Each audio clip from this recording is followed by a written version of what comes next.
قد يكون البعض منكم سمع ما حدث فجر البارحة في مدرسة التابعين، وقد تكون الغالبية لا تدري بسبب كثرة الانشغال بالتفاهات، وفي وقت تهج فيه وسائل التواصل الاجتماعي باللهو واللعب وضياع الأوقات. تخيل أن أدخلك إلى مكان آمن ثم أفاجئك بصدمة قاتلة، وفي وقت طمأنينة وصلاة وراحة ثم أدكك وأنهي حياتك ثم لا أحد يبالي. في وقت كوقتنا وفي أيام طغت فيها التفاهة والانحلال، وبرؤيتنا لما يحدث لإخواننا أتذكر قوله صلى الله عليه وسلم: يذهب الصالحون الأول فالأول، وتبقى حثالة كحثالة الشعر والتمر، لا يباليهم الله بالا، أي لا يعبأ الله بهم ولا يقيم لهم جل وعلا وزنا.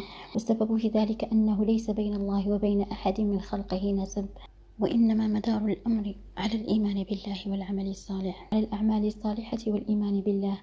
وهؤلاء لا يعرفون الله طرفة عين، فإنه في آخر الزمان يأتيهم الشيطان فيقول لهم: ألا تستجيبون؟ فيقولون: وبماذا تأمرنا؟ فيدعوهم إلى عبادة الأوثان، فيعبدون الأوثان من جديد. جاء في صحيح مسلم في وصفهم أنهم في سرعة الطير وأحلام السباع، طبعا في آخر الزمان، لكن برؤيتنا لما يحدث نرى تسارعا في أمور كهذه. في صحيح مسلم وصفهم أنهم في سرعة الطير وأحلام السباع، ومعنى أنهم في سرعة الطير وأحلام السباع أي سرعة الطير إلى الشهوات والفساد، وفي أحلام السباع في البغي والظلم والعدوان والتناحر فيما بينهم. ومثله حديث النبي صلى الله عليه وسلم: بدأ الإسلام غريبا وسيعود غريبا كما بدأ، فطوبى للغرباء. قيل: يا رسول الله، من الغرباء؟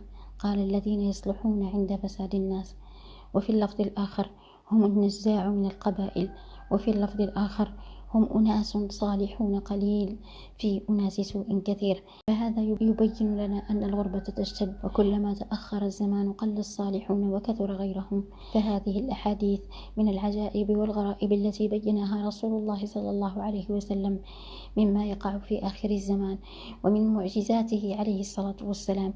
فالحديث الأول يدل على أن الصالحين يذهبون الأول فالأول، والحديث الثاني أن غربة الإسلام تشتد في آخر الزمان. الله الله في دينكم، الله الله في توحيدكم، الله الله في صلاحكم. وليعلم كل منا أن ذنوبنا وانشغالنا بالحياة الدنيا وزينتها وتفاهاتها وشهواتها هو أعظم وأول أسباب سقوطنا وضياع هذا الدين.